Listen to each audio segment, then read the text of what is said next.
Hi guys, welcome back to my channel. If you're new here, welcome. If you're returning, thank you so much for sticking with me. We're almost 100 subscribers, guys. I'm so grateful. Thank you so much to everyone who has subscribed to my channel, who has liked, who has supported this journey so far. I am really grateful. Thank you so much. I really do appreciate it. I don't take it for granted. But guys, I'm working towards getting to at least 100 subscribers by the end of this month, and I really want to make it work. So I'm trying to be on the road to be consistent as much as I can. So please guys, if you're watching this and you haven't subscribed, please join the family, subscribe. Let's get to know each other, and let's keep growing, guys. Let's keep growing.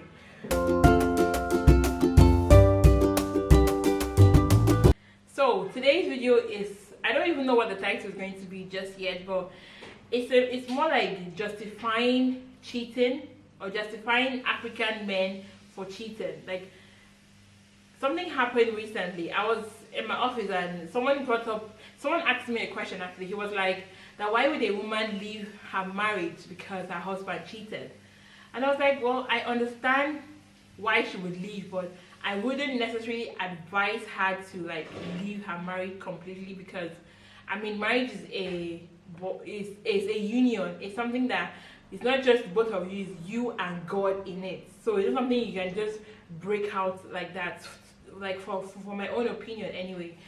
So, and I remember yesterday I was going scrolling through Instagram, and I found this post that Lina Keji had on her YouTube, on her Instagram page, on like, it was Peter Doche that was talking. He's a popular Nigerian actor. I mean, I love him very much. He was like, it was about, I think the clip I watched, he said, when a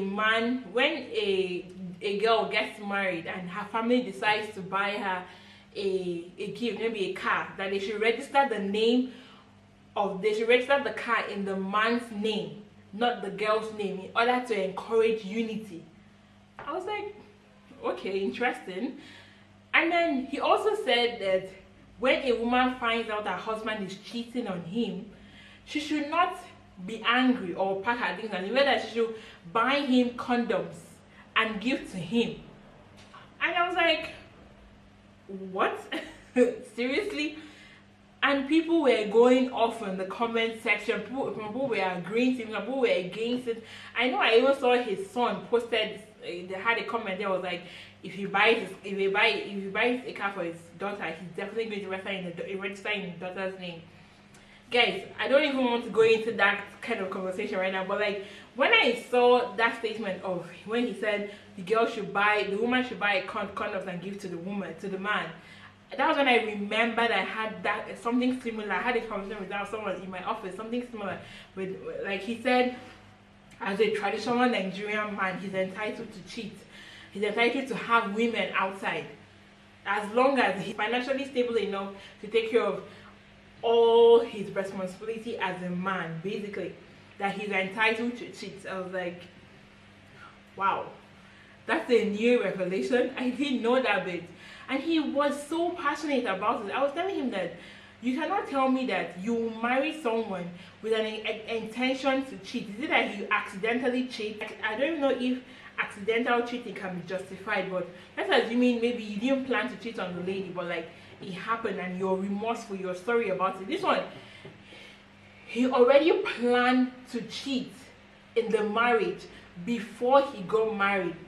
So to him, he feels that as long as he's making enough money to take care of the family, then he can afford to have a concubine, a girlfriend outside, and his wife should be okay about it, whether she's aware about it or not, whether she hears about it later, that she should overlook it. Like, in fact, she should even encourage him to be doing it.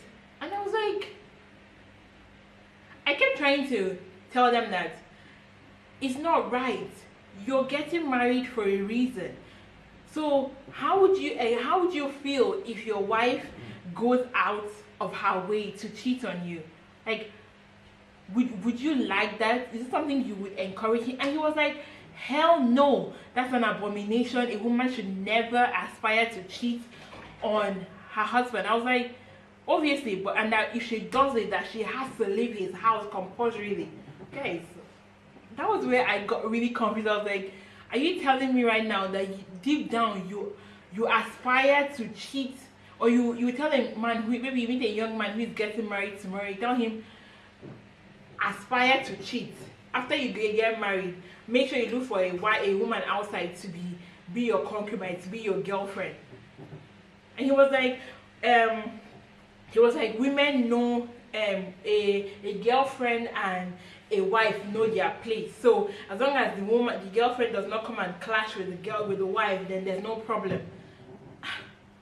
Like he was so proud, and so like he was saying it with such strength and such might that it really pissed me off. I was like, so a woman cannot marry a Nigerian man today or an African man today with an assurance that this man will do everything in his power not to cheat on me. Is that what we should be aspiring to, excuse me, as women? Is that what he'll be teaching? Is that what men of today teach their younger ones, or their children, or their friends, or their kids, or people who are about to get married? Is that what they tell them? Is that what they tell them to aspire to? It really got me thinking that, I mean, I'm single and I want to be married.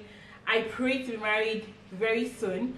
So would I meet someone like that, or would I end up with someone like that? It really got me thinking, and I was so worried. I was like, is this what we young women have to deal with today? And I feel like when I had a conversation with another guy, he was a much younger guy, and he was like, no, that's very bad, that's very rude of him. How can he say that? And I remember one of the men even said that if a man does not cheat, his marriage will not last. I was like, wow, really? Like, I was so shocked when they said if a man doesn't cheat, his marriage will not last, so that any married man he meets is going to encourage them to cheat.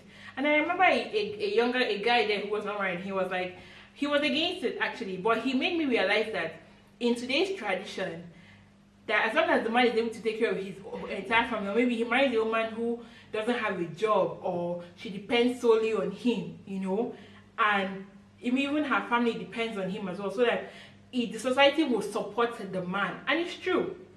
The society will actually support the man because he provides for the woman, he provides for her family, provides for his family. So there's no reason for her to complain. So if she complains, he will just dash her money and be like, go and buy yourself something, or go and spoil yourself. So that money then justifies his cheating, or then heals her emotionally, physically. Like, I feel like men don't know the impact, or some men don't know the impact of cheating on their women or on their wives. I feel like we need to talk more about that, because for a man to already have it in mind that whether he's married or not, he's going to cheat on his partner, that worries me.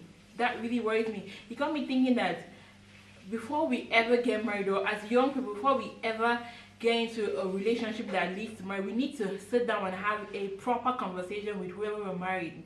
And we need to know who we are marrying very well, because imagine if you're marrying someone that you don't expect to have such mentality, and you marry him and you find out he has such a mentality. What are you going to do? Like, you're in it. You cannot run away from it unless you want to get a divorce.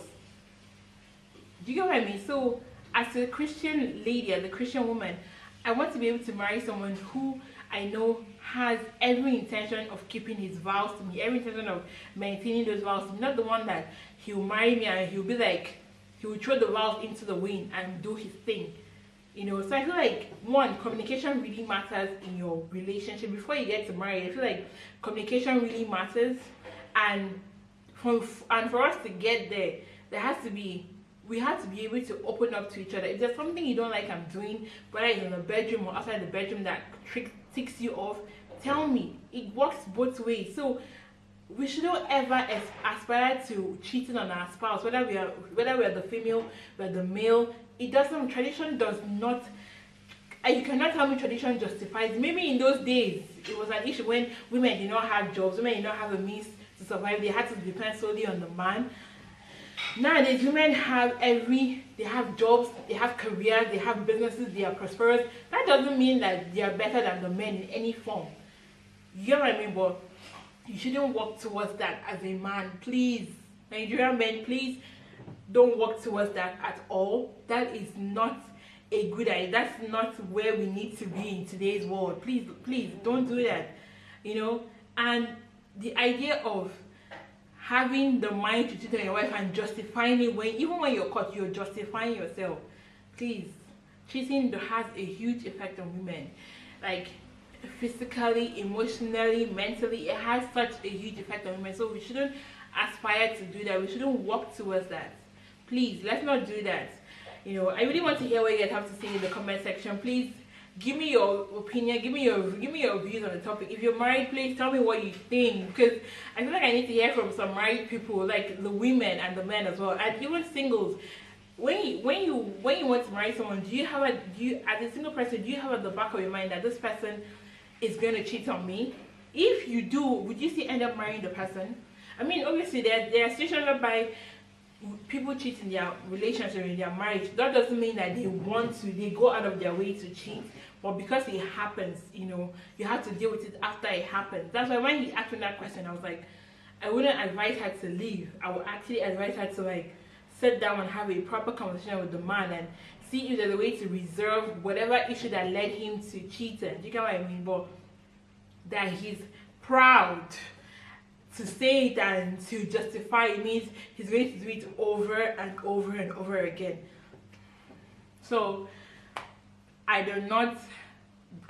would never justify that. I would never succumb to such relationship or succumb to such marriage. I don't even care. I'd rather be the way I am right now than to go into a marriage where I will be physically, mentally, and spiritually abused or like humiliated. I won't be proud of my marriage. I'll be having so many doubts and fears. Like, cheating does so much to women. I know when I first got cheated on, I felt so down. It took a lot of encouragement. Like, guys, there's this fly running around here. It took a lot of encouragement from my friend to actually tell me that, look, it's not your fault. Come on, you cannot beat yourself over something that is not your fault. She kind of had to push me in the right. Like, it took months. I'm telling you, it took weeks to push me into the mindset that it's not your fault. You are great the way you are. You don't need some stupid man to justify you or some guy to justify who you are. Do you get what I mean? So as I got along, obviously I got older, I got to read more, I got to learn more about myself and get to learn more about the society, and I found out that it's something that women are struggling with. They are really struggling with it. I mean, I don't know how his own or those men, I don't know how their wives must feel. Are they okay with it? Are they happy in their marriages? I don't know. It kind of worries me a little bit, but at the same time, I don't know what to say or what to do. I just wanted to use this platform to get to hear what you guys have to say or get to hear other people's opinion about it, because like I was so shocked, guys. I was surprised to hear him say that. But yeah, that was actually what I wanted to talk about. I mean, I did a whole get ready with me, but there were too many interruptions, so I decided to sit down and actually have a proper talk. So please tell me what you think, tell me your views, tell me your opinions in the comment section below. I actually want to chat about this a lot. If you have something to tell me, if you have something to contribute to this matter, please write it down in the comment section below, and I'll catch you guys in my next video. If you've stayed this long, please subscribe, please join the family, share, like, leave a comment like I said, and I'll catch you guys in my next video. Bye guys.